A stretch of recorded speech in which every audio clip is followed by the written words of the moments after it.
Hey, it's Don, the Auction Professor here. Today we're going to talk about some major changes to PayPal's policy that's going to affect anybody using PayPal.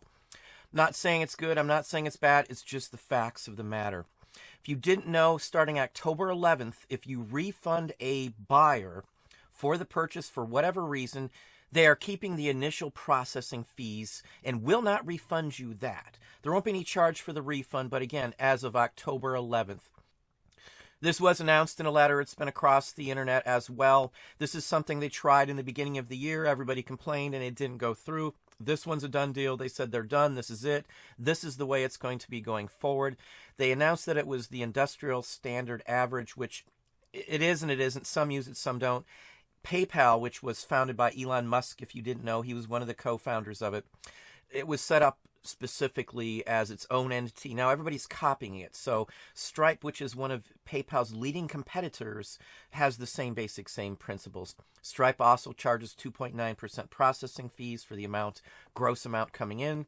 And on top of that, they have a 30-cent charge per transaction. So those are the fees that they're going to keep when you refund something. So just keep that in mind. You're not going to get your money back. It's going to cost you now if somebody is refunded no matter what. Now, I'm sure there's some tie-in, and this is all set up through eBay as well, in my opinion, because they work very closely together. I know they're not the same company, but PayPal messages come through eBay. Let's talk about another one here that was just brought up as well. Now, here's a copy of an email they've sent out all over the place. This is my personal copy of it. Basically, what this is saying is starting October 1st, they're changing how the tax policy works. There's another 11 states, I think it's 34 states now, require state sales tax. And again, for those of you who don't understand or don't get the legality of this, the Supreme Court acknowledged that states can collect sales tax from items sold from other states.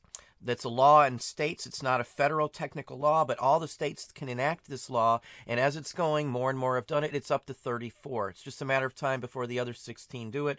17 would be District of Columbia as well, or possessions and territory. So it's the rule of the land now.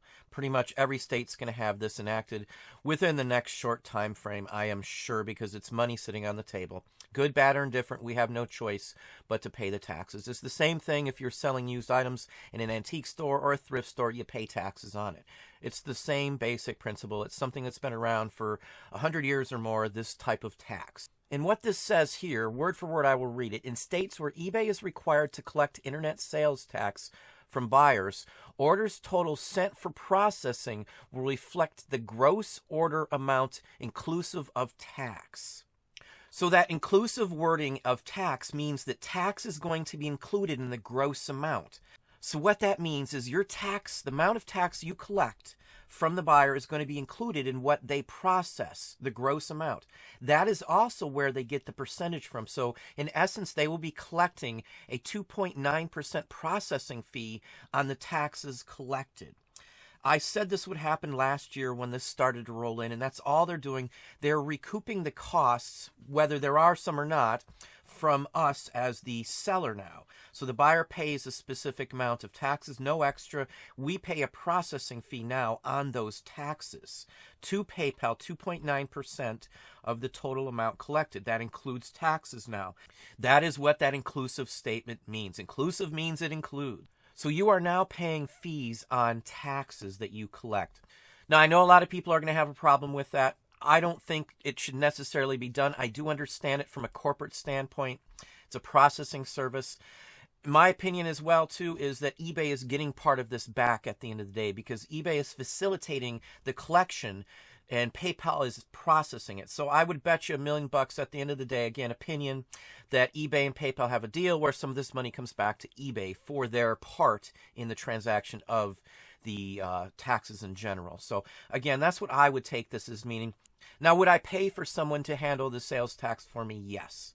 Unfortunately, we're not given that opportunity. They're just automatically collecting it. Good, bad, or indifferent. It's probably still cheaper than if I went out and tried to hunt an employee down to just do taxes for us and then go to each state and file the taxes. It's still much cheaper. So in all honesty, that's not a huge considering factor in my personal opinion. It's a small percentage, and I don't have to deal with any of the headaches for state taxes. Otherwise, you would have to go to each state at the end of their filing period and make sure you're filing the correct amount of taxes.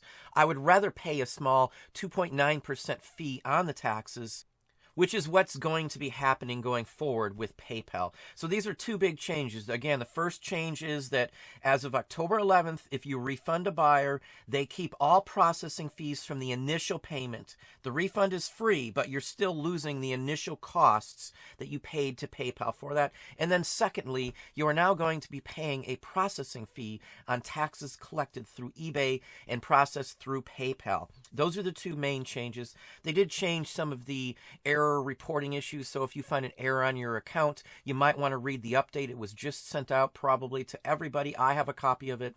So those are other issues going on with PayPal. I'm not saying it's a deterring factor and don't use PayPal. I still have PayPal accounts all over the place. It's still a good processing system.